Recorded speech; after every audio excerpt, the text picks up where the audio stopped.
ஒரு கடைக்கு போனேன். 5 ரூபா பணத்தை எடுத்து கொடுத்தேன். ஒரு தினசரி பத்திரிகையை கேட்டேன். அவர் உடனே அங்கே அடுக்கி வச்சுருந்த பத்திரிகையில் ஒன்று எடுத்து என் கையில் கொடுத்தார். வாங்கிக்கிட்டேன். மீதி பணத்தை எடுத்தார். அதையும் என் கையில் கொடுக்கணும்ல, கொடுக்கல. எதிரில் இருந்த பலகையில் வச்சு எடுத்துக்க சொன்னார். எப்பவும் அவர் அப்படி தான் பண்ணுவார். நானும் எடுத்துக்கிட்டு வந்துடுவேன். இவர் ஏன் இப்படி பண்ணுறாருங்கிறது எனக்கு ரொம்ப நாளாக ஒரு சந்தேகம். ஒரு நாள் அவர்கிட்டயே இதை கேட்டுவிட்டேன். ஏங்க, நீங்கள் உங்கள் கடைக்கு வந்து பொருள்கள் வாங்குறவங்களுக்கு நீங்கள் பாக்கி சில்லறையை கொடுக்குறப்போ பலகையில் வச்சு விட்றீங்க, கையில் கொடுக்க மாட்டேங்கிறீங்களே, ஏன் அப்படின்னு கேட்டேன். காசை கையில் கொடுத்தா நம்மக்கிட்ட இருக்கிற லட்சுமி போயிடுவா சார் அப்படின்னார். அதாவது பணம் செலவாயிடும் அப்படின்னு அர்த்தமா. இன்னொரு நண்பர், அவர் ஒரு நாள் வழக்கத்துக்கு மாறாக ரொம்ப சோகமாக உட்காந்துருக்கிறார்.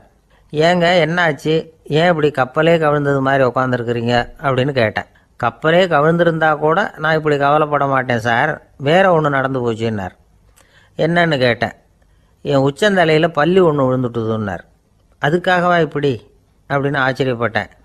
ஆமாங்க, பல்லி உச்சந்தலையில் விழுந்தால் பலன் என்னன்னு பஞ்சாங்கத்தில் பார்த்தேன், மரணம்னு போட்டிருக்கு அப்படின்னு சொல்லிவிட்டு அவர் தொடர்ந்து கவலைப்பட ஆரம்பிச்சிட்டார். இப்படியும் ஒருத்தர், என் கூட வேலை பார்க்குற ஒருத்தர் எப்படி தெரியுமா, தினமும் வலது காலை வச்சு தான் ஆஃபீஸுக்கு உள்ளே நுழைவார். என்னைக்காவது தவறுதலாக இடது காலை வச்சு உள்ளே வந்துட்டார்னா அன்னைக்கு பூரா மனசு சங்கடப்படுவார். எந்த வேலையும் சரியாக ஓடாது. கேரம் போர்டு ஆடுற ஒருத்தர் எப்போ ஆட உட்காந்தாலும் ஸ்ட்ரைக்கரை கை தவறி கீழே விழுற மாதிரி பண்ணி அதுக்கப்புறம் அதை எடுத்துக்கிட்டு ஆட உட்காருவார். ஏன்னா எப்போவோ ஒரு தடவை நிஜமாகவே அது வந்து கை தவறி கீழே விழுந்திருக்குது. அன்னைக்கு பிரமாதமாக ஜெயிச்சுட்டார். உடனே ஒரு முடிவுக்கு வந்துட்டார், கை தவறுனா லாபம் அப்படின்னு. அதுக்கப்புறம் அதையே பழக்கமாக்கிக்கிட்டார். பூனை குறுக்க போனால் சகுனம் சரியில்லைன்னு நினைக்கிறவங்க உண்டு. ஆனால் ஒருத்தர் எப்படி தெரியுமா, அவர் வெளியில் கிளம்புற சமயம் பக்கத்து வீட்டு ரேடியோவில் மியாவ் மியாவ் பூனை குட்டின்னு பாட்டு சத்தம் கேட்டால் கூட போதும், சகனம் சரியில்லைன்னு பிரயாணத்தை கேன்சல் பண்ணிவிடுவார். இப்போ இவ்வளவும் எதுக்கு சொல்கிறோம்னா, அளவுக்கு மீறின சகுன நம்பிக்கைகள் இருக்குது பாருங்கள், இதோட பயமும் சேர்ந்துக்கிட்டதுன்னு வச்சுக்கோங்க, இது ஒருத்தருடைய மனநிலையை பாதிச்சிடும். இது வந்து உளவியல் நிபுணர்கள் சொல்கிற கருத்து. வாழ்க்கையே தடுமாற வச்சிரும். பாதுகாப்பு இல்லாத உணர்வு, ஒரு விதமான டிப்ரெஷன் மனநிலை, இதெல்லாம் தான் இதுக்கு காரணமாக அமையலாம்.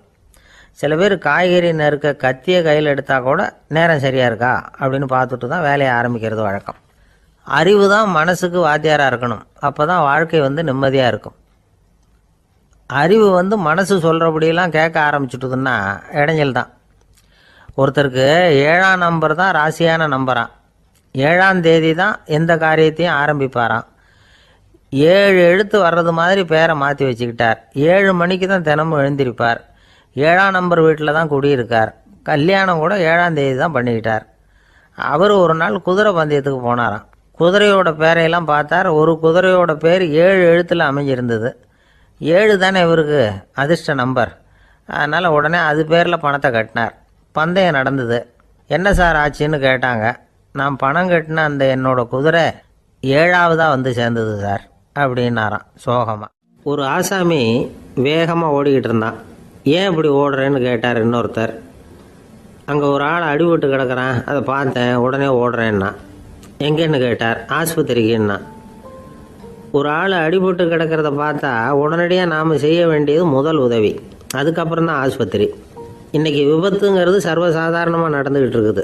வாகன விபத்து, வெடிகுண்டு விபத்து, தீ விபத்து, கட்டடம் சரியறது, பூகம்பம், இப்படி நிறைய நடக்குது.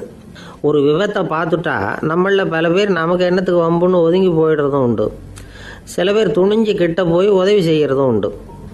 அப்படி உதவி செய்ய நினைக்கிறவங்களுக்கு உபயோகப்படுற தகவல் இது. விபத்தில் காயமடைஞ்சவங்களை 3 பிரிவாக பிரிக்கலாமா.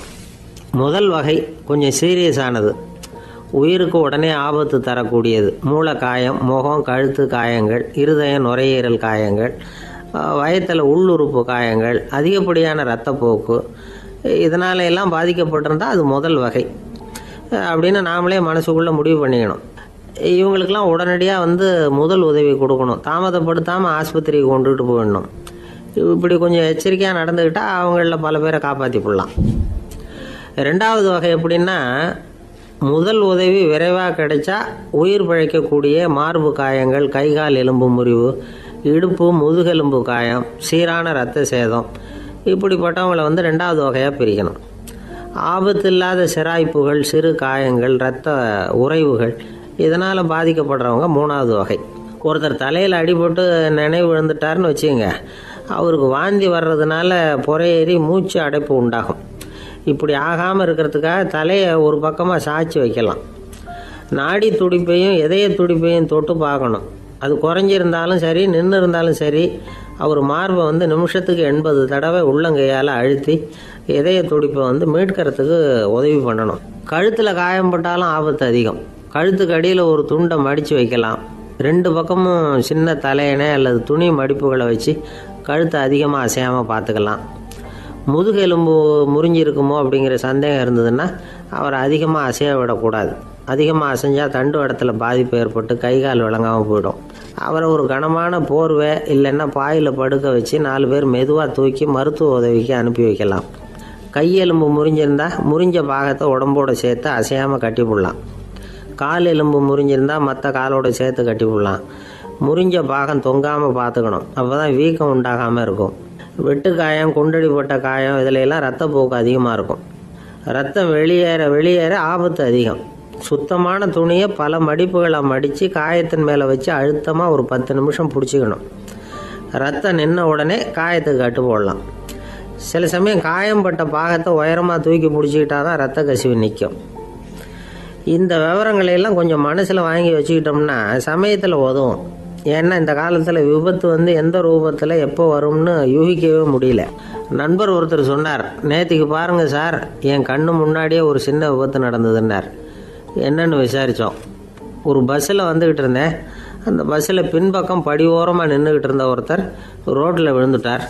டிரைவர் அதை கவனிக்கலை, நிறுத்தாமல் அவர் பாட்டுக்கு போகிறாருனார். கண்டக்டர் உடனே விசில் கொடுத்து பஸ்ஸை நிறுத்த வேண்டியது தானே அப்படின்னோம். அதுதான் சார் முடியாமல் போச்சுன்னார் அவர். ஏன்னு கேட்டாங்க.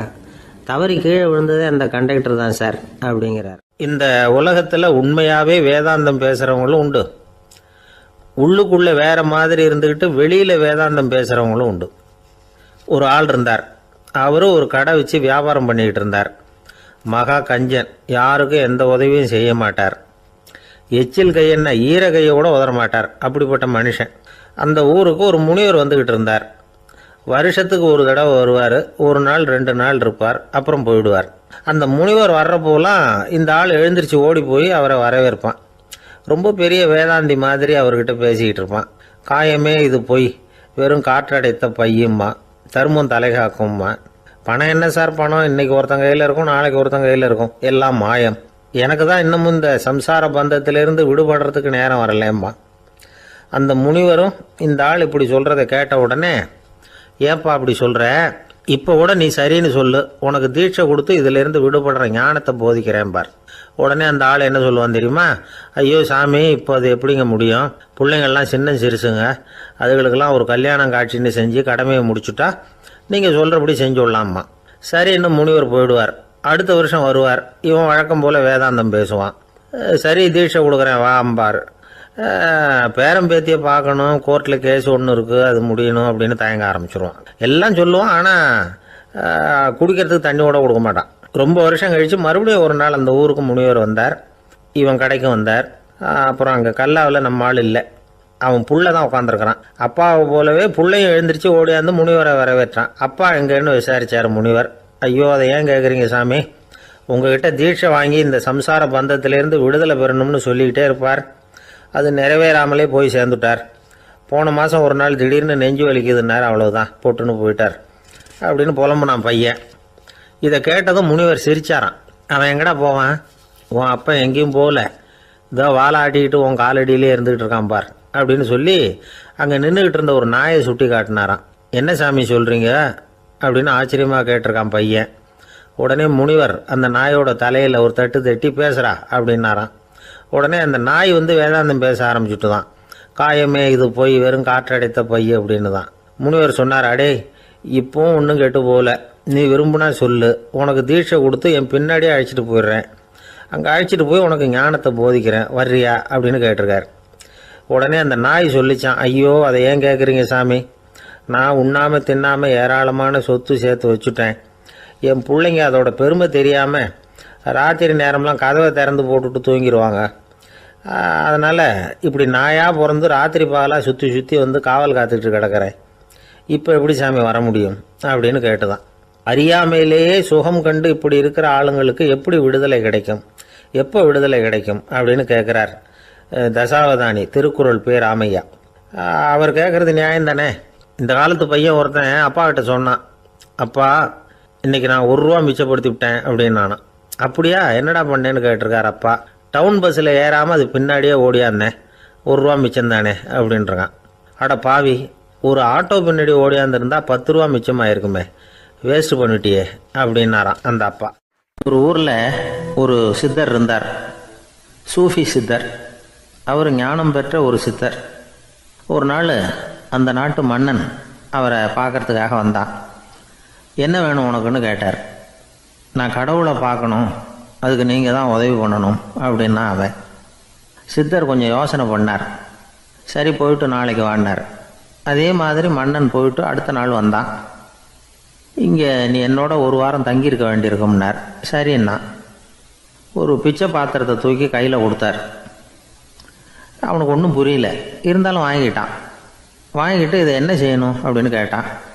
இதை ஒன்றும் செய்ய வேணாம், இதை எடுத்துக்கிட்டு பக்கத்தில் உள்ள கிராமங்களுக்கு போ, வீடு வீடாக பிச்சை எடுத்துக்கிட்டு வா. அப்படி வந்த பிறகு தான் உனக்கு சாப்பாடும் ஓய்வும் கிடைக்கும். 1 வாரம் இப்படி செய், அதுக்கப்புறம் 8வது நாள் நாம் கடவுளை பற்றி யோசிக்கலாம் அப்படின்னார். இப்படி இவர் சொன்னதை கேட்டதும் அந்த அரசனுக்கு அதிர்ச்சி ஆயிட்டுது. ஒரு மாதிரி ஆயிட்டான். தன்னுடைய சொந்த நாட்டில் சொந்த குடிமக்கள்கிட்ட போய் பிச்சை எடுக்கிறதா அப்படின்னு யோசனை பண்ணி பார்த்தான். அதுக்கப்புறம் மெதுவாக அவன் அந்த சித்தரை பார்த்தான். ஐயா, சொந்த நாட்டிலேயே பிச்சை எடுக்கிறதுன்னா எனக்கு ஒரு மாதிரியாக இருக்குது, வெக்கமாக இருக்குது. நான் வேணும்னா வெளி தேசத்தில் எங்கேயாவது போய் பிச்சை எடுக்கவா அப்படின்னு கேட்டான். இதுக்கு அந்த சித்தர் ஒரு சம்மதிக்கலை.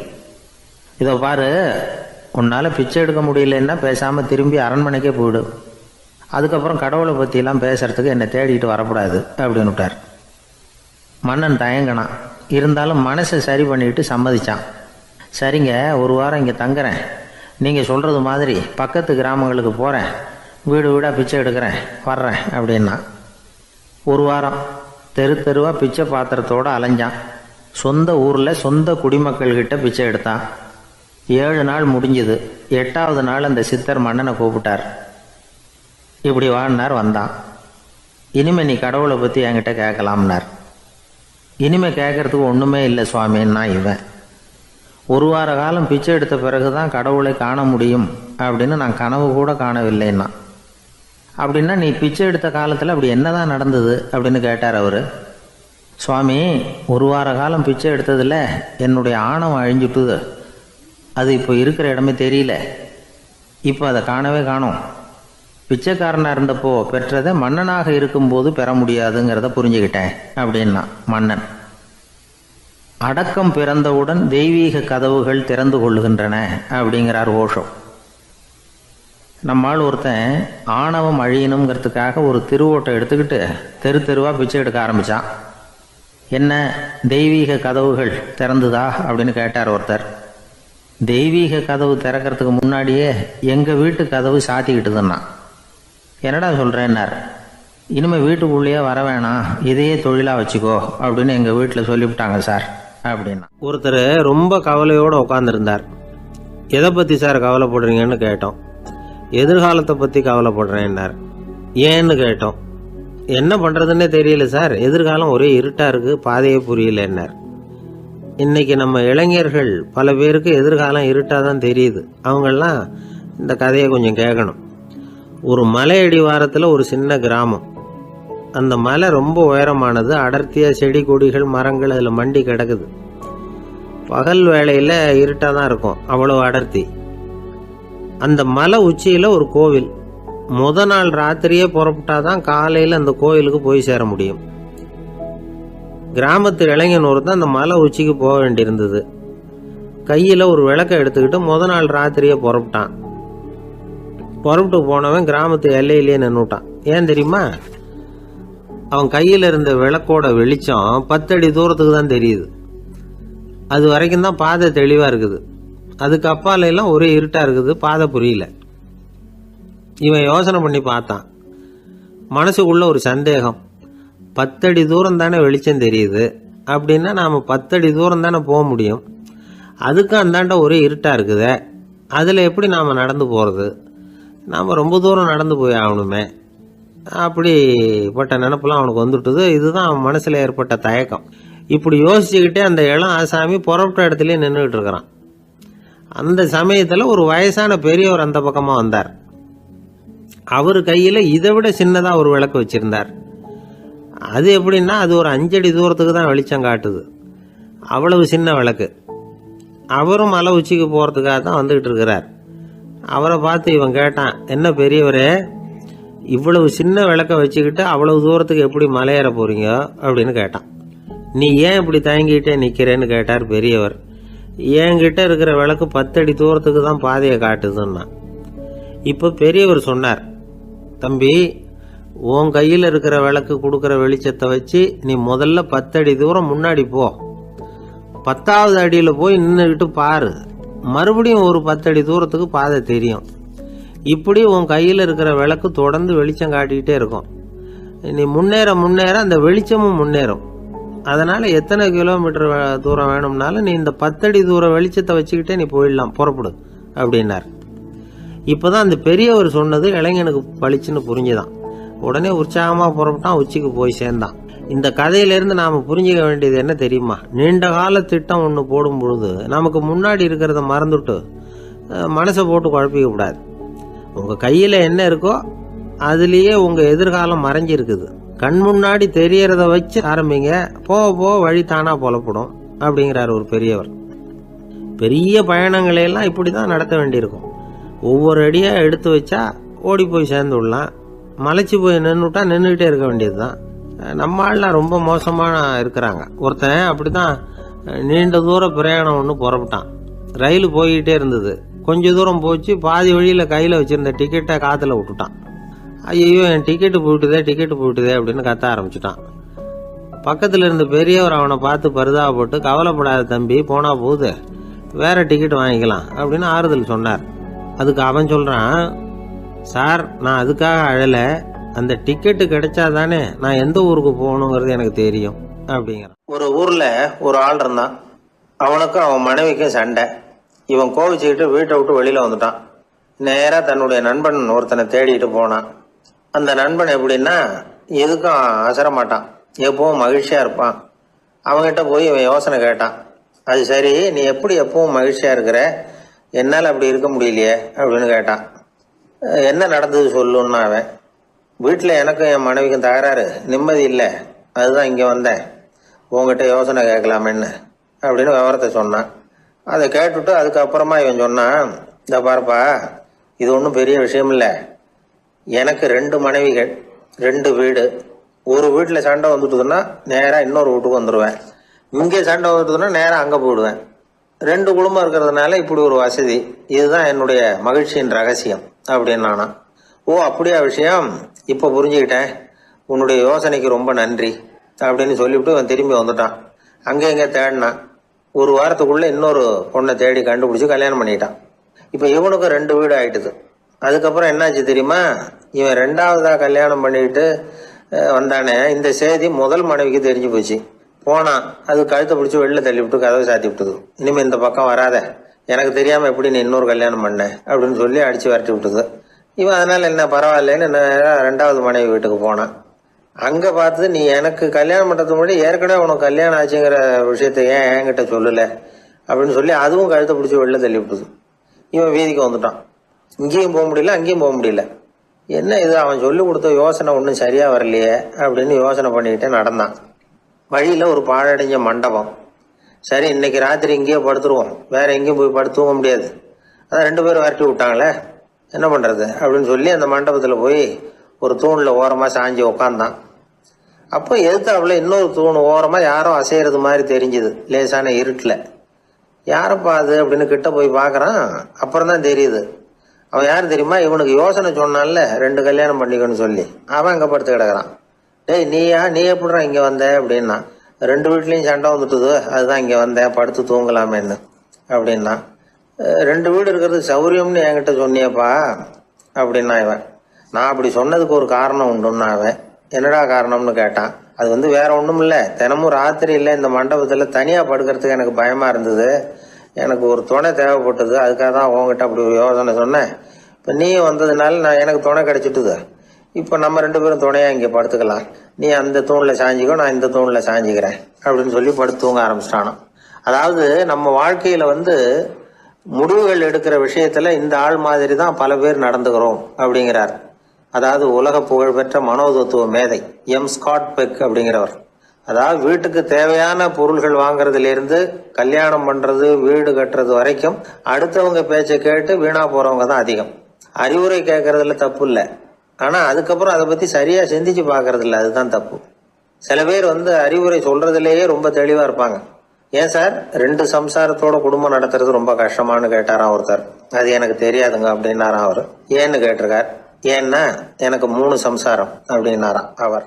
ஒரு சாலையில போக்குவரத்து நெரிசல், ஒருத்தர் அடிபட்டு கிடக்கிறார், கூட்டத்துல ஒருத்தர் கத்துறார், உடனே ஆம்புலன்ஸுக்கு ஃபோன் பண்ணுங்க அப்படின்னு ஒருத்தர் ஓடி போய் தகவல் கொடுக்கிறார். கொஞ்ச நேரத்துல ஆம்புலன்ஸ் வருது, அடிபட்டவரை கொண்டுட்டு போய் ஆஸ்பத்திரியில சேர்க்குது. அங்க அவசர வைத்தியம், அவர் பொழைச்சிக்கிறார். ஆம்புலன்ஸுங்கிற ஒரு வசதி இல்லைன்னா அவரை அவ்வளவு சீக்கிரத்துல ஆஸ்பத்திரிக்கு கொண்டுட்டு போக முடியுமா? ஆபத்துக்கு உதவுகிற நண்பர் மாதிரி இந்த ஆம்புலன்ஸ். அந்த காலத்துல போர்கள் அதிகம், அதுல அடிபடுறவங்களும் அதிகம். அடிபட்டு கிடக்கிற போர் வீரர்களை அவசரமா மருத்துவர்கிட்ட கொண்டுட்டு போகணும். எப்படி கொண்டுட்டு போறது? ஒரு கனமான துணியை தூளி மாதிரி கட்டுவாங்க. குழந்தைகளை தூங்க வைக்கிறதுக்காக துணியில தொட்டில் கட்டுறோம்ல, அது மாதிரி அந்த தூளியில அடிபட்டவங்களை படுக்க வைப்பாங்க, அப்படியே தூக்கிட்டு போவாங்க. அதுக்கப்புறம் தான் மருத்துவ சிகிச்சை. இதுதான் ஆரம்ப காலத்துல நடந்துகிட்டு இருந்தது. இதுல என்ன ஒரு சிரமம்னா, அவசரமா கொண்டுட்டு போய் சேர்க்க முடியாது, அதனால பாதி வழியிலேயே அவங்க போய் சேர்ந்துருவாங்க பல பேர். சரி, கொஞ்சம் சீக்கிரமா அவங்கள கொண்டுட்டு போறதுக்கு என்ன வழி அப்படின்னு யோசனை பண்ணாங்க. குதிரை மேல ஏத்தி கொண்டுட்டு போனா என்ன அப்படின்னு ஒரு யோசனை. அது மாதிரியே செஞ்சு பார்த்தாங்க. அது இன்னமும் ஆபத்தா போட்டுது.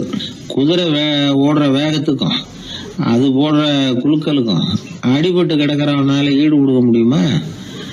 அலுங்காம குலுங்காம கொண்டுட்டு போக வேண்டிய விஷயம் இல்லை இது. சரி, குதிரை முதுகுல அவனை கொண்டுட்டு போக வேணாம், குதிரை வண்டியில கொண்டுட்டு போனா என்ன? 4 சக்கரம் உள்ள ஒரு குதிரை வண்டியை தயார் பண்ண வேண்டியது. அதை ஆம்புலன்ஸா உபயோகப்படுத்த ஆரம்பிச்சாங்க. 1487 இது பழக்கத்துக்கு வந்துதான். இது கொஞ்சம் சௌரியமா தெரிஞ்சுது. அதனால 1792 வரைக்கும் இந்த முறை தான் நீடிச்சுதான். ஒரு பிரெஞ்சு மருத்துவர், அவர் பேர் பேரன் டொமினிக். அவர் என்ன பண்ணாருன்னா, குதிரை வண்டியில படுக்கை வசதியை ஏற்படுத்தினார். முதல் உதவி செய்யறதுக்கு தேவையானதையெல்லாம் அதுல வச்சார். எங்கேயாவது ஒருத்தர் காயம் போட்டிருக்காருன்னு தெரிஞ்சதுன்னா அங்கேயே போய் வேண்டிய உதவிகளை பண்ணார். தன்னார்வ தொண்டர்களையும் இந்த பணியில அவர் ஈடுபடுத்தினாராம். 1864 ஜெனீவா ஒப்பந்தம் ஏற்பட்டது இல்லையா, அப்பதான் ஆம்புலன்ஸ் சர்வீஸுக்கு மோட்டார் வாகனங்களையும் பயன்படுத்தலாம் அப்படின்னு முடிவு பண்ணியிருக்கிறாங்க. அந்த சமயத்துல இன்னொரு விதமான ஆம்புலன்ஸ் சேவையும் நடந்துதான். அதாவது ராட்சத பலூன்கள் இருக்குல்ல, அதையெல்லாம் ஆம்புலன்ஸா பயன்படுத்தி இருக்கிறாங்க. முதல் தடவையா அமெரிக்காவில் 1930 தான் ஒரு முழுமையான ஆம்புலன்ஸ் வாகனம் நடமாட ஆரம்பிச்சுதான். அதாவது அதுல ஆக்சிஜன் சிலிண்டர் இருக்கும், ட்ரிப்ஸ் மாதிரி அவசர தேவை உபகரணங்கள் இருக்கும், ஒரு மருத்துவர் இருப்பார், ஒரு நர்ஸ் இருப்பாங்க. இப்படிப்பட்ட ஒரு ஆம்புலன்ஸ் வசதி வந்த பிறகுதான் பல உயிர்களை காப்பாற்றக்கூடிய ஒரு நல்ல வாய்ப்பு ஏற்பட்டது. இப்பெல்லாம் இந்த ஆம்புலன்ஸ் சேவை எவ்வளவோ முன்னேற்றம் கண்டிருக்கு. மோட்டார் வாகனம் மட்டும் இல்ல, படகு, ஹெலிகாப்டர், விமானங்கள் இதெல்லாம் கூட இப்ப இந்த பணிக்கு ரொம்ப உபயோகமா இருக்கு. ஆபத்துல இருக்கிற ஒரு மனுஷனை பார்த்துட்டா உடனே அவனை காப்பாத்தணுங்கிற எண்ணம் இன்னொரு மனுஷனுக்கு ஏற்படத்தான் செய்யுது. அதனாலதான் காலம் ஏதோ கொஞ்சம் ஒழுங்கா ஓடிக்கிட்டு இருக்குது. அடிபட்டு கிடக்கிற ஒருத்தனை பார்த்த உடனே ஆம்புலன்ஸுக்கு போன் பண்ணத்தான் ஓடுவோம் யாரா இருந்தாலும். ஒரு ஆள் அடிபட்டு விழுந்தான், அதை பார்த்த உடனே ஒருத்தன் அவசரமா ஓடினான். கொஞ்ச நேரத்துல இன்னொருத்தரை கூட்டிட்டு அங்க நிக்கிறான். யாரா அது, உனக்கு தெரிஞ்ச டாக்டரா அப்படின்னு கேட்டிருக்காங்க. இல்லைங்க, அவன் என் கூட பிறந்த தம்பி. ஆக்சிடென்ட்னா எப்படி இருக்கும்னு ரொம்ப நாளா கேட்டுக்கிட்டு இருந்தான், நேர்ல பாக்கணும்னு ஆசைப்பட்டான், அதுக்கு தான் அவசரமா ஓடி போய் அவனை கூட்டிட்டு வந்தேன் அப்படின்னு நானும். ஒரு நீதிமன்றம், அங்கே ஒரு கொலை வழக்கு சம்பந்தமாக விசாரணை நடந்துக்கிட்டு இருக்குது. அந்த வழக்கறிஞர் ரொம்ப தீவிரமாக வாதாடிக்கிட்டு இருக்கிறார். தன்னுடைய கட்சிக்காரர் நிரபராதிங்கிறது அவருக்கு நல்லா தெரியும். அதனால தான் அவர் சார்பாக வாதாடுறதுக்கே ஒத்துக்கிட்டார். அப்படி அவர் மும்முரமாக வாதாடிக்கிட்டு இருக்கிற சமயத்தில் அவசரமாக தந்தி ஒன்று வந்து சேர்ந்தது. அதை வாங்கி படித்து பார்த்தார். அதுக்கப்புறம் அதை மடித்து தன்னுடைய கோட்டு பையில் வச்சுக்கிட்டு தொடர்ந்து வாதாட ஆரம்பிச்சிட்டார். பேசி முடித்தார். அதுக்கப்புறம் அங்கே கோர்ட்டில் இருந்த சக வக்கீல்கள் அவர்கிட்ட வந்தாங்க. தந்தி ஒன்று வந்ததே, என்ன விஷயம் அப்படின்னு விசாரிச்சாங்களாம். அப்போ அவர் சொல்லியிருக்கிறார், ஊரில் சிகிச்சைக்காக போயிருந்த என்னுடைய மனைவி இறந்து போனதாக தந்தி வந்திருக்குது அப்படின்னாராம். மற்ற வக்கீல்களுக்கு அதிர்ச்சி. என்னங்க இது, மனைவி இறந்ததை விட கேஸு முக்கியமாக உங்களுக்கு அப்படின்னு கேட்டிருக்கிறாங்க. இறந்து போன என் மனைவி மறுபடியும் திரும்பி வர போகிறதில்ல, ஆனால் என்னுடைய கட்சிக்காரர் ஒரு கொலை வழக்கில் மாட்டிக்கிட்டார். அவரும் நிரபராதி. அவர் உசுரை நான் காப்பாற்ற வேணாமா? இதுதான் என்னுடைய கடமை அப்படின்னாராம். இப்படி இவர் சொன்னதும் எல்லாரும் அப்படியே திகைச்சு போய் நின்றுட்டாங்களாம். சரி, கடமைக்கு முக்கியத்துவம் கொடுத்த அந்த வழக்கறிஞர் யார் தெரியுமா? அவர் தான் இரும்பு மனிதர் சர்தார் வல்லபாய் பட்டேல்.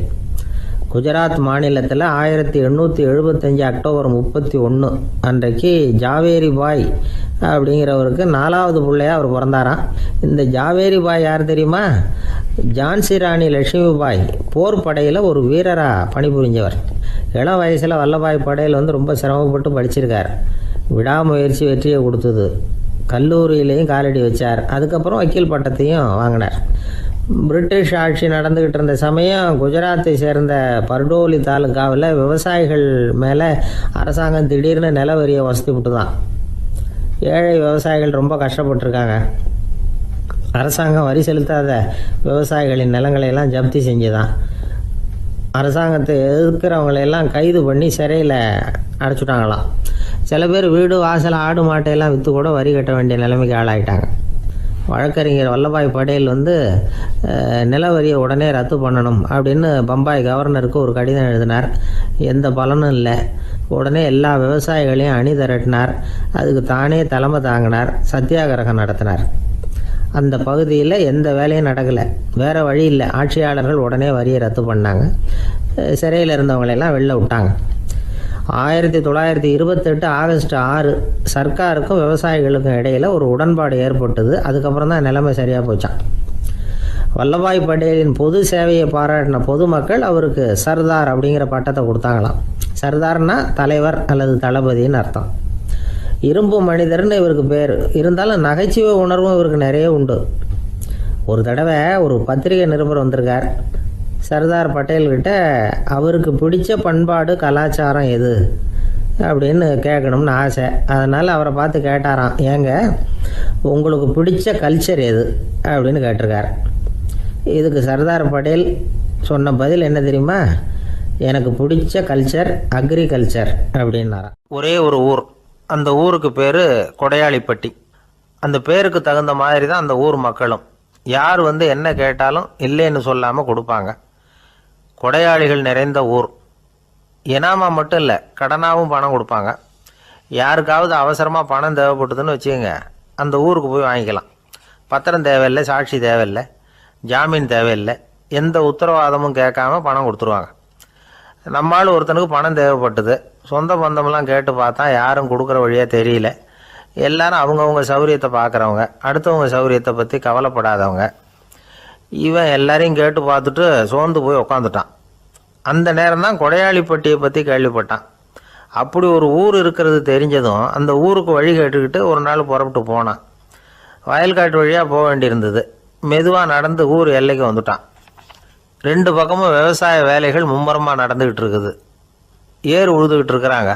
அப்போ அங்கே ஒரு ஆளை பாம்பு கடிச்சுட்டுது. பக்கத்தில் வேலை செஞ்சுக்கிட்டு இருந்தவங்க ஓடி வந்தாங்க. அவசரமாக செய்ய வேண்டிய முதல் உதவியெல்லாம் செஞ்சு பார்த்தாங்க. பலன் இல்லை. அந்த ஆள் செத்து போட்டான். அவன் செத்து விட்டான்னு தெரிஞ்சதும் அவனை தூக்கி வரப்பு மேலே போட்டுட்டு எல்லாரும் அவங்கவுங்க வேலையை கவனிக்க ஆரம்பிச்சிட்டாங்க. அங்கே ஒரு ஆள் இவனை பார்த்து சொன்னான், ஐயா, நீங்கள் போகிற வழியில் இவன் சொந்தக்காரன் இவனுக்கு சோறு கொண்டுகிட்டு வருவான். இவன் இங்கே செத்துட்டான்னு அவங்ககிட்ட சொல்லிவிடுங்க அப்படின்னா. இவனுக்கு ரொம்ப ஆச்சரியம். என்னடா இது, பாம்பு கடிச்சுட்டுதுன்னதும் பதறி அடிச்சுக்கிட்டு ஓடி வந்தாங்க. செத்துட்டான்னது பேசாமல் தூக்கி போட்டுட்டு போயிட்டாங்க அப்படின்னு நினச்சிக்கிட்டே நடந்து போகிறான். எதிரில் சோறு கொண்டுக்கிட்டு ஒரு ஆள் வந்தான். இவன் விவரத்தை சொன்னான். அங்கே அவங்க சொந்தக்காரன் பாம்பு கடிச்சு செத்து போட்டான் அப்படின்னா. அவன் கொஞ்ச நேரம் அமைதியாக நின்னான். அதுக்கப்புறமா அங்கேயே வரப்பில் உட்காந்து கொண்டுகிட்டு வந்த சோத்தை தானே சாப்பிட்டு முடித்தான். பேசாமல் எழுந்திரிச்சு திரும்பி போயிட்டான். கொஞ்சம் கூட பதறல, அழலை. இப்படியும் ஒரு ஊரா அப்படின்னு நினச்சி ஆச்சரியப்பட்டுக்கிட்டே இவன் ஊருக்குள்ளே போனான். ஒரு பெரிய மனுஷனை பார்த்து பணம் கேட்டான். அவரும் இவனோட பேரையும் ஊரையும் மட்டும் விசாரிச்சுக்கிட்டு தேவையான பணத்தை கொடுத்துட்டார். பணத்தை வாங்கிட்ட பிறகு தன்னுடைய மனசை அரிச்சிக்கிட்டு இருந்த அந்த விஷயத்தை பற்றி கேட்டான். ஐயா, வழியில் ஒருத்தன் செத்துட்டான், அவனை அப்படியே தூக்கி வரப்பில் போட்டுட்டு எல்லாரும் வயல்வெளி வேலைகளை பார்த்துக்கிட்டு இருக்கிறாங்களே அப்படின்னா. இதுக்கு அந்த பெரியவர் சொன்னார், ஆமாம் அப்படி தான் செய்வோம், வேலை முடிஞ்சு வீட்டுக்கு திரும்புகிறப்போ அவனை தூக்கிட்டு வந்து அடக்கம் பண்ணிடுவோம் அப்படின்னார். ரொம்ப ஆச்சரியமாக இருக்கே அப்படின்னா. ஏன் உங்கள் ஊரில் யாராவது செத்துட்டா என்ன பண்ணுவீங்க அப்படின்னு கேட்டார். என்ன இப்படி கேட்குறீங்க, எங்கள் ஊரில் எல்லாம் பணத்தை தூக்க விட மாட்டாங்க, ஒப்பாரி வைப்பாங்க, கட்டி புரண்டு அழுது புலம்பி தீர்த்துருவாங்க அப்படின்னா. இவன் பெரியவர் பார்த்தார், அவங்ககிட்ட கொடுத்த பணத்தை லபக்குன்னு பறிச்சுக்கிட்டார், திருப்பி வாங்கிட்டார். இவன் பதறி போய் நிற்கிறான். அவர் சொன்னார், பணத்தையே விட மாட்டேன்னு கட்டுப்பிடிச்சி அழுதா நான் கொடுத்த பணத்தை மட்டும் எப்படி திருப்பி கொடுக்க போகிறேன், போயிட்டு வா அப்படின்னு விரட்டி விட்டாராம். இந்த கதையை நண்பர் ஒருத்தர் சொன்னார். கதை வேடிக்கையாக தெரிஞ்சால் கூட இதில் கருத்து உண்டு. பணம் பிணம் இது ரெண்டையுமே விடுறதுக்கு அவ்வளவு சுலபமாக மனம் வர்றதில்லை. இந்த ரெண்டு விஷயங்கள்லேயும் அறிவார்ந்த செயல்பாடு தேவை. ஒரு பேருந்து மரத்தில் மோதி விட்டுது, எல்லாரும் அடிபட்டு முனைகிட்டு கிடக்கிறாங்க. டிரைவர், கண்டக்டர் இவங்களுக்கும் அடி, அவங்களும் ஒரு பக்கம் கிடக்கிறாங்க. ஒரு மூலையில் கிடக்கிற ஒருத்தன் மெதுவாக முக்கி முனகி கண்டக்டர்னு சத்தம் போடுறான். கண்டக்டர் மெதுவாக நகர்ந்து அவங்ககிட்ட போய் என்னன்னு விசாரிக்கிறார். அவன் ரொம்ப சிரமப்பட்டு வாயை திறந்து ஒரு 15 காசு சில்லற பாக்கி அப்படின்னான். ஒரே ஒரு ஊரில் ஒரு ராஜா இருந்தார். அவர் பேரில் மக்களுக்கு ரொம்ப மரியாதை. அவ்வளவு நல்லா ஆட்சி புரிஞ்சுக்கிட்டு வந்தார். அவருக்கு வயசாயிட்டுது. அதனால் ஒரு நாள் அமைச்சரை கூப்பிட்டார். இதை பாருங்கள், எனக்கு வயசாயிட்டுது, அதனால் இந்த அரச பொறுப்பையெல்லாம் நீங்கள் ஏற்றுக்குங்க அப்படின்னார். அதுக்கப்புறம் ராணியை கூப்பிட்டார். வா, நாம் இனிமேல் இங்கே இருக்க வேணாம், காட்டுக்கு போய் தவம் பண்ணலாம் அப்படின்னு கூப்பிட்டார். இந்த செய்தி மக்களுக்கு அறிவிக்கப்பட்டது. மக்கள் உடனே கூட்டம் கூட்டமாக அரண்மனைக்கு வர ஆரம்பிச்சுட்டாங்க. மன்னரை போய் பார்க்குறாங்க. அரசே, தாங்கள் எங்களுக்கு தந்தை மாதிரி, நீங்கள் காட்டுக்கு போயிட்டால் நாங்கள்லாம் இங்கே எப்படி இருக்க முடியும்? எங்களுக்கெல்லாம் எந்த துன்பமும் இல்லாமல் பார்த்துக்கிட்டு வர்றீங்க. இது மாதிரியான ஒரு அரசாட்சி இல்லைன்னா மக்கள் வாழ்ந்து என்ன பயன் அப்படின்னாங்க. இருந்தாலும் என்ன பண்ணுறது, வயசாயிட்ட காரணத்தினால இந்த முடிவுக்கு வர வேண்டியிருக்குது அப்படின்னாரா ராஜா. அப்படின்னா நீங்கள் காட்டுக்கு போக வேணாம், நாங்கள் போகிறோம். நாங்கள் அங்கே போய் தவம் பண்ணுறோம், வழிபாடு பண்ணுறோம், கடவுள் வருவார், அவர்கிட்ட வரம் வாங்கிட்டு வந்துடுறோம் அப்படின்னாங்களாம். அப்படி சொல்லிவிட்டு உடனே எல்லாரும் காட்டுக்கு போனாங்க. நாட்டு மக்கள் எல்லாரும் ஒட்டு மொத்தமாக காட்டில் உட்காந்துக்கிட்டு தவம் பண்ணுறதை பார்த்தார் கடவுள். உடனே புறப்பட்டு வந்தார். எல்லாரும் இப்படி உட்காந்துருக்கிறீங்களே, என்ன வேணும் உங்களுக்கு அப்படின்னு கேட்டார். உடனே மக்கள் எல்லாரும் ஒரு குரலில் சொன்னாங்க, சுவாமி, எங்கள் மன்னன் ரொம்ப நாளைக்கு நல்லபடியாக இருக்கணும். அவர் மகிழ்ச்சியாகவும் உடல் நலத்தோடும் இருந்தால் தான் நாங்கள் அமைதியாக வாழ முடியும் அப்படின்னாங்க. சரி, அதுக்கு என்ன செய்யணும் அப்படின்னார் ஆண்டவன். எங்கள் மன்னருக்கு இன்னும் ஒரு 100 வருஷம் ஆயுளை கொடுங்க அப்படின்னாங்க. அவ்வளவு தானே, சரி அப்படியே ஆகட்டும் அப்படின்னு சொல்லிவிட்டு ஆண்டவன் போயிட்டார். மக்கள் மகிழ்ச்சியோடு திரும்பி வந்தாங்க. மன்னா, கடவுள் வரம் கொடுத்துட்டார், நீங்கள் 100 வருஷம் வாழ போகிறீங்க அப்படின்னாங்க. இதை கேட்டதும் ராணி ராஜாவை வணங்கி நான் தவம் செய்ய போகிறேன் அப்படின்னு புறப்பட்டாங்க. உடனே மக்கள் என்ன நினச்சாங்க தெரியுமா? ஐயோ, நாம் ராஜாவுக்கு மட்டும்தானே நீண்ட ஆயுள் வேணும்னு வரம் வாங்கினோம், ராணிக்கு வாங்கலையே, அதுதான் கோபத்தில் புறப்பட்டாங்க போல இருக்கு அப்படின்னு நினச்சி வருத்தப்பட்டாங்க. ஆனால் ராணி நினச்சது அது இல்லை.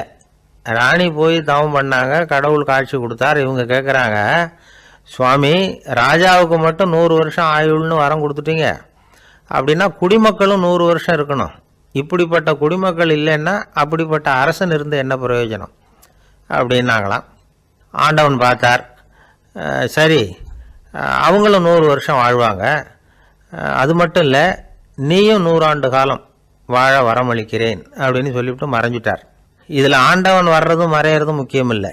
இதில் கவனிக்க வேண்டியது ஆள்கிறவனின் விசாலமானம், குடிமக்களின் விசாலமானம், ஆள்கிறவன் மனைவியினுடைய விசாலமானம். இப்படி ஒரு நாடு இருந்துட்டுதுன்னா எப்படி இருக்கும் வாழ்க்கை நினச்சி பாருங்கள். அதனால தான் பெரியவங்கள்லாம் சொல்கிறாங்க, இதய வாசல் திறந்தே இருக்கணும், இதயத்தின் கதவுகளை மூடாதீங்க அப்படின்னு சொல்லுவாங்க. என்கிட்ட ஒருத்தர் சொன்னார், என்னுடைய இதய வாசல் எப்பவும் திறந்தே தான் இருக்குதுன்னார். எதனால் அப்படி சொல்கிறீங்க அப்படின்னு கேட்டோம். டாக்டரே சொல்லிவிட்டார், என்னுடைய இதயத்தில் ஒரு ஓட்டை இருக்குது அப்படின்னு, வால்வு சரியில்லையா அப்படிங்கிறார். ஒரு ஊரில் ஒரு ராஜா இருந்தார். அந்த ராஜாவுக்கு ஒரு புள்ளை. அந்த புள்ளைக்கு விவரமே தெரியாது. அவன் ஒரு முட்டாளுங்கிறது எல்லாருக்கும் தெரியும். ஆனாலும் அவன் தான் அடுத்தபடியாக ஆட்சிக்கு வர வேண்டியவன். ஆட்சி பொறுப்பை ஏற்க வேண்டிய ஒருத்தன் இப்படி இருந்தால் என்ன பண்ணுறது அப்படிங்கிறது எல்லாருக்கும் உள்ள கவலை. மன்னர் அமைச்சர்களை கூட்டினார், ஆலோசனை கேட்டார் என்ன பண்ணலாம்னு. இவனை இன்னொரு நாட்டு பல்கலைக்கழகத்துக்கு அனுப்பி பார்க்கலாம், அங்கே போய் படிச்சுட்டு வரட்டும், நிறைய படிச்சுட்டு நல்ல ஞானத்தோடு திரும்பி வரட்டும், அதுக்கப்புறம் பார்த்துக்கலாம் அப்படிங்கிறது அவங்க சொன்ன ஆலோசனை. மன்னருக்கும் அது சரின்னு தோணுச்சு. மகனை வெளி தேசத்துக்கு அனுப்பி வச்சார். இவனும் போனான், ஒரு பல்கலைக்கழகத்தில் சேர்ந்தான், நிறைய படித்தான். அதுக்கப்புறம் தந்தைக்கு ஒரு கடிதம் எழுதினான். தந்தையே, நான் நிறைய படிச்சுட்டேன், இனிமேல் நாடு திரும்பலாம்னு நினைக்கிறேன் அப்படின்னு எழுதினான். மன்னருக்கு ரொம்ப மகிழ்ச்சி, அதாவது புள்ள படிச்சுட்டான் அப்படிங்கிற ஆனந்தம். உடனே பையன் திரும்பி வர்றதுக்கு ஏற்பாடு பண்ணார். இளவரசன் நாடு திரும்பினான். அதை கொண்டாடுறதுக்காக அரண்மனையில் ஒரு பெரிய விருந்துக்கு ஏற்பாடு பண்ணியிருந்தாங்க. முக்கியமானவங்கள்லாம் அதில் கலந்துக்கிட்டாங்க. அந்த விருந்துக்கு முனிவர் ஒருத்தரும் வந்திருந்தார். அவர் இளவரசன்கிட்ட போய் உட்காந்து விசாரிக்கிறார். என்னப்பா, எப்படி படிச்சிருக்கிற அப்படின்னு கேட்டார். நிறைய படிச்சுட்டு வந்திருக்கிறேங்க அப்படின்னா. அவன் என்னெல்லாம் படித்த அப்படின்னாரான். எல்லாத்தையும் விவரமாக சொல்லியிருக்கிறான். அவன் அப்படி சொல்லிட்டு இருக்கும் பொழுதே முனிவர் என்ன பண்ணார், தன்னுடைய மோதிரத்தை கழட்டி உள்ளங்கையில் வச்சு அப்படியே மூடிக்கிட்டாரான். அப்படியே கையை நீட்டி அவன் முன்னாடி காட்டினார். இதை பாருப்பா, என் கைக்குள்ள என்ன இருக்கு சொல்லு பார்க்கலாம் அப்படின்னாரான். இளவரசன் ஒரு கணம் யோசிச்சான். அதுக்கப்புறம் உங்கள் கைக்குள்ள இருக்கிறது வட்டமான ஒரு பொருள், நடுவில் ஒரு துளை இருக்கும் அப்படின்னு நானான். முனிவர் திகைச்சு போட்டார். பையன் பெரிய அறிவாளி ஆகிட்டான் போல இருக்க அப்படின்னு நினச்சிட்டார். அதுக்கப்புறம் கேட்டார், சரி, என் கையில் இருக்கிறது வட்டமான பொருள், நடுவில் துளை இருக்குங்கிறத சொல்லிவிட்டேன், அதோட பேர் என்ன அதை சொல்லு அப்படின்னாராம். இளவரசன் கொஞ்சம் யோசனை பண்ணியிருக்கான். அப்புறம் சொன்னானா, முனிவரே, நான் படித்த விஞ்ஞானம் உங்களுக்கு பதில் சொல்கிறதுக்கு உதவலை, இருந்தாலும் பதில் சொல்கிறேன், அது ஒரு வண்டி சக்கரம் அப்படின்னானா. இப்போதான் முனிவர் யோசிச்சாராம். அவருக்கு புரிஞ்சுதான், அதாவது முட்டாளை படிக்க வைக்கலாம், ஆனால் சிந்திக்க வைக்க முடியாது அப்படிங்கிறத அவர் புரிஞ்சுக்கிட்டாராம். தகவல் அறிவு ஞானமாகாது அப்படிங்கிறார் ஓஷோ. ஏன்னா தகவல்கள் மாறுதலை ஏற்படுத்துறதில்லை, ஆனால் ஞானம்ங்கிறது மாறுதலால் உண்டாகக்கூடிய ஒன்று. அதுதான் ரெண்டுக்கும் உள்ள வித்தியாசம். மனம் சரியான வழிக்கு வரணும், அதுக்கப்புறம் படிக்கிற கல்வி தான் உண்மையான கல்வி. சரி, மனம் சரியாக வர்றதுக்கு என்ன வழி அப்படின்னு கேட்டால், மனிதன் முழு மாறுதலுக்கான வழிமுறை தியானம்தான் அப்படிங்கிறார் அவர். அதனால தான் நிறைய படிச்சிருக்கேன்னு சொல்கிறவன் எல்லாம் ஞானம் உள்ளவன் நினச்சிடக்கூடாது. ஒருத்தர் இன்னொரு பெரிய மனிதரை அழைச்சிட்டு அறிமுகப்படுத்தினாராம். சார் நிறைய படிச்சிருக்கார், 3 MA வாங்கியிருக்கார், ஆனால் ஒரு விஷயம், அப்பப்போ கொஞ்சம் திருடுவார், அவ்வளவுதான், மற்றபடி அவர் ஒரு பெரிய அறிவாளி தான் அப்படின்னாராம். ஒரு ஆள் இருந்தார், விலங்குகள் பேரில் அவருக்கு ரொம்பவும் பிரியம். அதனால் தன்னுடைய வீட்டில் ஒரு நாயை வளர்த்தார். அதே மாதிரி கழுதையையும் வளர்த்தார். அந்த கழுதை அவர் வீட்டு கொல்லை பக்கத்தில் நின்றுக்கிட்டு இருக்கும். ஏதாவது பொதி சுமக்கிற வேலை இருந்ததுன்னா அதை கவனிச்சிக்கும். அந்த நாய் வீட்டுக்குள்ளே இருக்கும். நாய்க்கு அந்த வீட்டில் ராஜ உபசாரம் தான். அதுக்கு அந்த வீட்டில் ஏகப்பட்ட மரியாதை. குளிக்கிறதுக்கு தனியாக சோப்பு, 2 வேளையும் பால், பிஸ்கட்டு, மத்தியானம் சாப்பாடு. அதுக்கு ஏதாவது உடம்பு சரியில்லைன்னா உடனே ஆஸ்பத்திரி வைத்தியம். ரொம்ப கொடுத்து வச்ச நாய். அந்த வீட்டு தலைவர் வெளியில் அப்படியே நடைப்பயிற்சி போனால் கூடவே இதுவும் போகும். அவர் மட்டும் தனியாக எங்கேயாவது வெளியில் போயிட்டு வந்தால் வீட்டுக்கு வந்த உடனே அந்த நாய் அவர்கிட்ட ஓடி வரும். அப்படியே எழும்பி முன்னங்கால் 2ஐயும் அவர் தோள் மேலே போட்டுக்கும். அவர் சிரிச்சுக்கிட்டே அது தலையில் செல்லமாக தட்டுவார். அவர் ஈசி சேரில் சாஞ்சிக்கிட்டு டிவி பார்ப்பார், பேப்பர் படிப்பார். அப்போலாம் அந்த நாய் அவருடைய காலடியில் படுத்துக்கும். அப்போ கூட அவர் அது தலையை செல்லமாக தடவி கொடுப்பார்.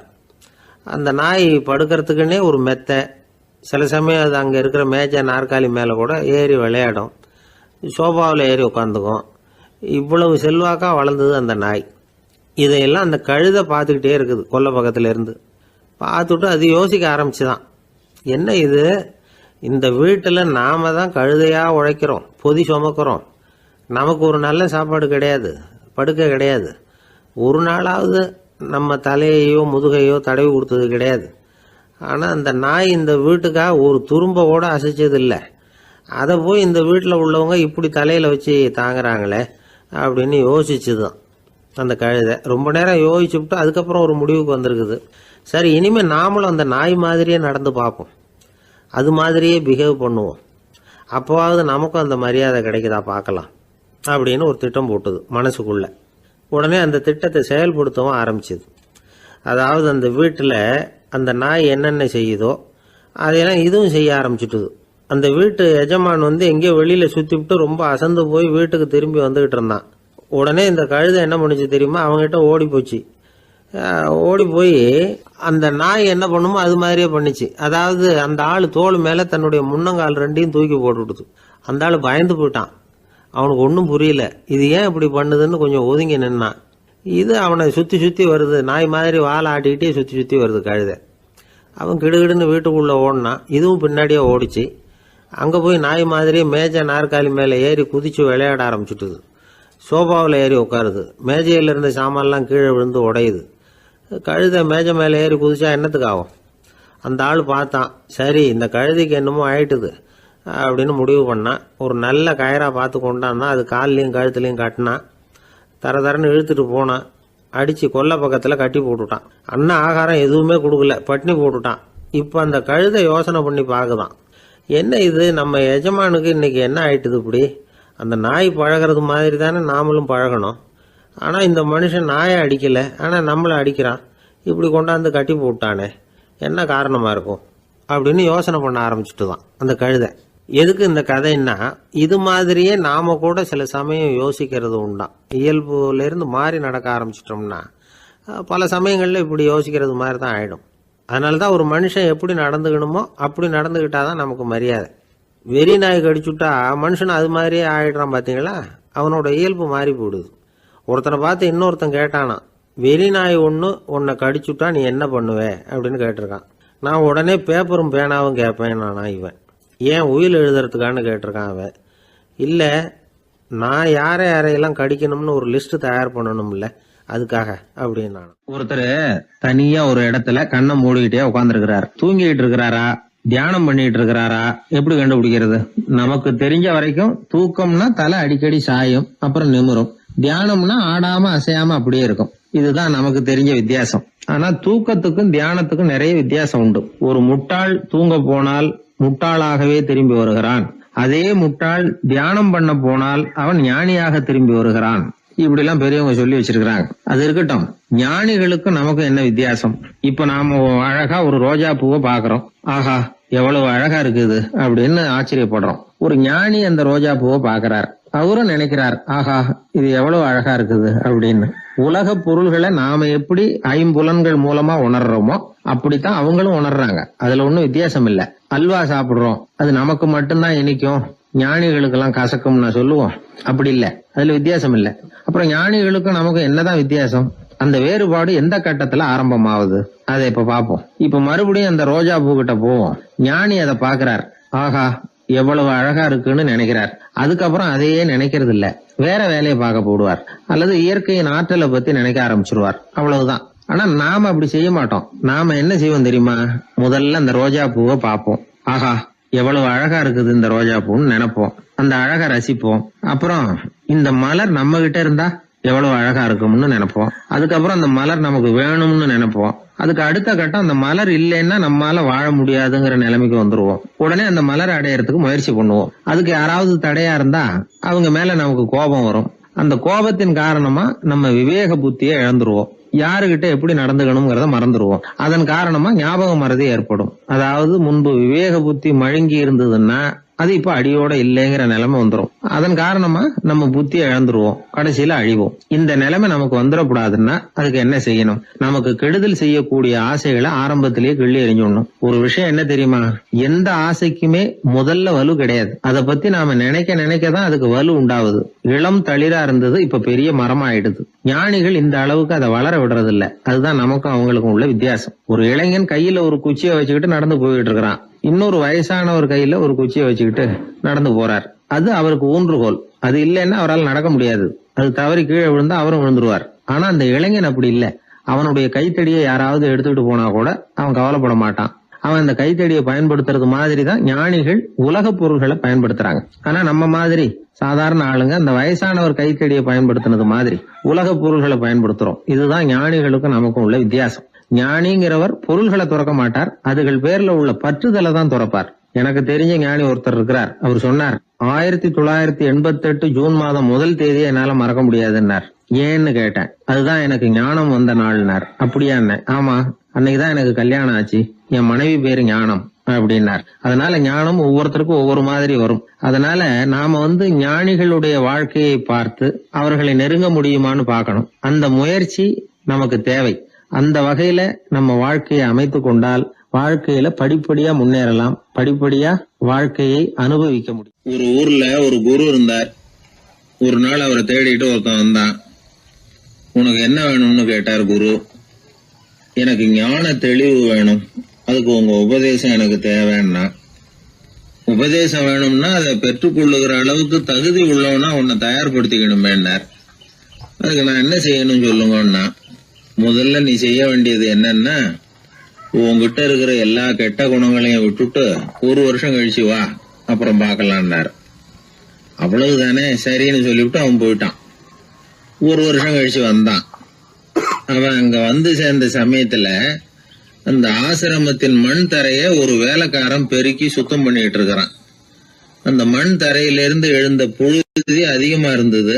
அது காத்துல கலந்தது. சீடனையே மறைக்கிற அளவுக்கு ஆயிட்டுது. ஒரே புழுதி மயம். சீடனுக்கு கோபம் வந்துட்டுது. அந்த வேலைக்காரனை அடிக்கிறதுக்காக கைய வாங்கிட்டு போனான். அவன் ஓடி போய் குரு கிட்ட சொல்லிவிட்டான், குருவே, உங்க உத்தரவுப்படிதான் நான் தரையை சுத்தம் பண்ணேன், ஆனா அந்த ஆளு என்ன அடிக்க வர்றான் அப்படின்னா. குரு பார்த்தார், அந்த சீடனை கூப்பிட்டார். இத பாருப்பா, உன்னுடைய எண்ணங்கள்ல பாம்பு புகுந்துட்டுது, அதையெல்லாம் விரட்டி அடிச்சு விட்டு 1 வருஷம் கழிச்சு வா, அதுக்கப்புறம் பார்க்கலான்னுட்டார். சீடன் யோசனை பண்ணான். சரின்னு சொல்லிட்டு போயிட்டான். 1 வருஷம் கழிச்சு மறுபடியும் வந்தான். இப்போ அவன் வர்ற சமயத்துல அந்த வேலைக்காரன் என்ன பண்ணான் தெரியுமா? குரு கட்டளைப்படி தரையை பெருக்கினான். அப்புறம் அந்த புழுதியை எடுத்து வேணும்னே அந்த சீடன் மேல தூவினான். அவ்வளவுதான், சீடனுக்கு மகாகோவம் வந்துட்டுது. அந்த வேலைக்காரனை பிடிச்சி கண்ணாமண்ணான்னு திட்டிவிட்டான். வேலைக்காரன் குரு கிட்ட ஓடனான். ஐயா, அந்த ஆளு வாய்க்கு வந்தபடியெல்லாம் திட்டுறான் அப்படின்னா. குரு பார்த்தார். ஓ அப்படியா? அப்படின்னா இந்த தடவை பாம்புகள் கிடையாது, இப்போ அவன் இதயத்துக்குள்ள நுழைஞ்சிருக்கிறது நாய். அதை விரட்டி அடிச்சு விட்டு இன்னும் ஒரு வருஷம் கழிச்சு அவனை வர சொல், அப்புறம் பார்க்கலாம் அப்படின்னு சொல்லி அனுப்பி வச்சுட்டார். சீடன் திரும்பி போயிட்டான். 1 வருஷம் கழிச்சு மறுபடியும் வந்தான். இப்போ அவன் வர்றப்போ என்ன செய்யணுங்கிறத அந்த வேலைக்காரங்கிட்ட குரு ஏற்கனவே சொல்லி வச்சிருக்கிறார். அது பிரகாரமே அவன் பண்ணனான். அவன் என்ன செஞ்சான் தெரியுமா? கூட்டி பெருக்கின புழுதியை எல்லாம் ஒரு வாளி தண்ணியில போட்டு நல்லா கலக்கி அந்த சீடன் தலையில ஊத்தினான். இவ்வளவு செஞ்சும் இந்த தடவை அவனுக்கு கோபமே வரல. அதுக்கு பதிலா அவனை பார்த்து நன்றின்னா. எதுக்கு நன்றி தெரியுமா? எதையும் சகிச்சுக்கிட்டு அமைதியா இருக்கும் குணத்தை கற்றுக்கொள்வதற்கு உதவியா இருந்ததுக்காக அந்த வேலைக்காரனுக்கு நன்றி. இத கேள்விப்பட்ட உடனே அந்த குரு ஓடி வந்தார். இவனை கட்டி பிடிச்சுக்கிட்டார். இனிமே நான் உனக்கு உபதேசம் பண்ணலாம், அதுக்கான தகுதி உனக்கு வந்துட்டுதுன்னார். இதுல இருந்து என்ன தெரியுது? ஒருத்தர்கிட்ட உபதேசம் வாங்கணும்னா கூட அதுக்குன்னு ஒரு தகுதி நமக்கு தேவைப்படுது. சகிப்புத்தன்மை ஒவ்வொரு மனிதனுக்கும் தேவைதான். இந்த காலத்துல ஒரு குரு, அவரை தேடி ஒருத்தன் வந்தான். குரு அவனை நிமிர்ந்து பார்த்துட்டு சொன்னார், நீ முதல்ல சகிப்புத்தன்மையை வளர்த்துக்கிட்டு அதுக்கப்புறம் என்கிட்ட வாடினார். இவன் அவரை நிமிர்ந்து பார்த்துட்டு சொன்னான், குருவே, நான் உங்ககிட்ட வந்திருக்கிறதே சகிப்புத்தன்மையை வளர்த்துக்கிறதுக்காகத்தானே அப்படின்னு. ஒரு ஊர்ல ஒரு ராஜா இருந்தார். அவர் ஒரு நாள் காலையில அரண்மனையில மேல் மாடத்துல வந்து நின்றுகிட்டு இருந்தார். அப்போ ஒரு ஆள் வீதியில ரொம்ப வேகமா ஓடிக்கிட்டு இருக்கான். அதை ராஜா கவனிச்சார். அவன் மனசுல ஏதோ ஒரு தவிப்பு இருக்குங்கிறத புரிஞ்சுக்கிட்டார். உடனே அரண்மனை சேவகர்களை கூப்பிட்டார். அந்த ஆளை இங்கே அழைச்சிட்டு வாங்க அப்படின்னார். இவங்க ஓடி போய் அந்த ஆளை அழைச்சிட்டு வந்தாங்க. மன்னர் முன்னாடி நிறுத்தினாங்க. மன்னர் அவனை நிமிர்ந்து பார்த்தார். எதுக்காக இவ்வளவு வேகமாக ஓடிக்கிட்டு இருக்கிற அப்படின்னு கேட்டார். இதுக்கு அவன் சொன்னான், மன்னா, நம்ம கோட்டையின் வடக்கு வாசல் இருக்கு இல்லையா, அது ஓரமாக ஒரு பெரிய பாறாங்கல் கிடக்கு. அதுக்கு அடியில் நான் ஒரே ஒரு வெள்ளி நாணயத்தை புதைச்சி வச்சிருக்கேன். அது இப்போ எனக்கு தேவைப்படுது. என்னுடைய மனைவிக்கு ஒரு பரிசு வாங்கி கொடுக்க வேண்டியிருக்கு. அதுக்காக தான் அவசரமாக ஓடிக்கிட்டு இருக்கிறேன் அப்படின்னா. மன்னர் யோசனை பண்ணார். அப்புறம் சொன்னார், அதுக்காகவா இப்படி ஓடுற? பரவாயில்ல, அதை பற்றி கவலைப்படாத. நான் உனக்கு 10 வெள்ளி காசுகள் தர்றேன், வாங்கிட்டு திரும்பி போ அப்படின்னார். இவன் தலையை சொரிஞ்சான். மன்னா, நீங்கள் கொடுக்கறத ரொம்பவும் மகிழ்ச்சியோடு வாங்கிக்கிறேன். இருந்தாலும் அதுக்கப்புறம் அந்த வடக்கு வாசலுக்கு போய் அங்கே இருக்கிற ஒரு நாணயத்தையும் எடுத்துக்கிட்டு போயிடுறேனே அப்படின்னானா. இதை பாருப்பா, அந்த ஒரு நாணயத்தை மறந்துடு, உனக்கு 100 வெள்ளி நாணயங்கள் தரேன் இருக்கார். மன்னா, ரொம்ப மகிழ்ச்சி. உங்கள் மாதிரி தாராள குணம் வேற யாருக்கும் வராது. நீங்கள் கொடுக்குற 100 நாணயங்களையும் வாங்கிக்கிறேன். இருந்தாலும் வடக்கு வாசலுக்கு போய் அதையும் எடுத்துக்கிட்டா 101 ஆயிடுமே அப்படின்னானா. இதை பாருப்பா, அந்த ஒரு நாணயத்தை மறந்துடு, அது எக்கேடாவது கெட்டு போகட்டும். நான் உனக்கு 100 பொற்காசுகள் தரேன், அதையாவது வாங்கிட்டு வந்த வழியிலேயே திரும்பி போடுன்னாரான். தங்க நாணயங்களே தரேன்னு சொல்கிறீங்க, தாராளமாக வாங்கிக்கிறேன். இருந்தாலும் வடக்கு வாசலுக்கு போய் அப்படின்னு மறுபடியும் ஆரம்பித்தான். அரசர் பொறுமை இழந்துட்டார். கடைசியாக ஒரு முடிவுக்கு வந்துட்டார். இதை பாருப்பா, உனக்கு என்னுடைய ராஜ்யத்திலேயே பாதியை கொடுத்துட்றேன், அப்படியாவது திருப்தியாக திரும்பி போ அப்படின்னாராம். மன்னா, உங்களுடைய பெருந்தன்மைக்கு ஈடு இணையே கிடையாது. தேசத்திலேயே பாதி பிரித்து கொடுக்குறேன்னு சொல்கிறீங்க, அதனால் உங்ககிட்ட ஒரு சின்ன வேண்டுகோள் அப்படின்னானா. சொல்லுன்னாராம் மன்னர் ஆர்வமா. இவன் மெதுவாக ஆரம்பித்தான். அப்படி இந்த ராஜ்யத்தை 2ஆ பிரிக்கிறப்போ அந்த வடக்கு வாசல் இருக்கிற பக்கத்தை என்கிட்டயே கொடுத்துருங்கோ அப்படின்னானா. மன்னர் அசந்து போயிட்டார். இந்த கதை எதுக்காகன்னு கேட்டால், மனம்ங்கிறது ஒரு குரங்குங்கிறத புரிஞ்சுக்கிறதுக்காகத்தான். உன்னை பிடிச்சிக்கிட்டா லேசில் விடாது. அப்படிப்பட்ட மனசை அறிவு தான் வழி நடத்தணும். அதில் தான் வாழ்க்கையின் வெற்றி அடங்கியிருக்குது. ஒரு சின்ன பையன் தெருவில் அழுதுகிட்டு இருந்தான். ஏன்பா அழுவுறேன்னு ஒரு பெரியவர் கேட்டார். 1 ரூபா காசை இங்கே தொலைச்சுட்டேன் அப்படின்னா. சரி, அதுக்காக அழாத, அதுக்கு பதிலாக 10 ரூபா தரேன், இந்தா வச்சுக்கோன்னு கொடுத்தார். அந்த 10 ரூபாயை வாங்கி சட்டப்பையில் போட்டுக்கிட்டு அதை விட அதிகமாக சத்தம் போட்டு அழ ஆரம்பிச்சுட்டான்.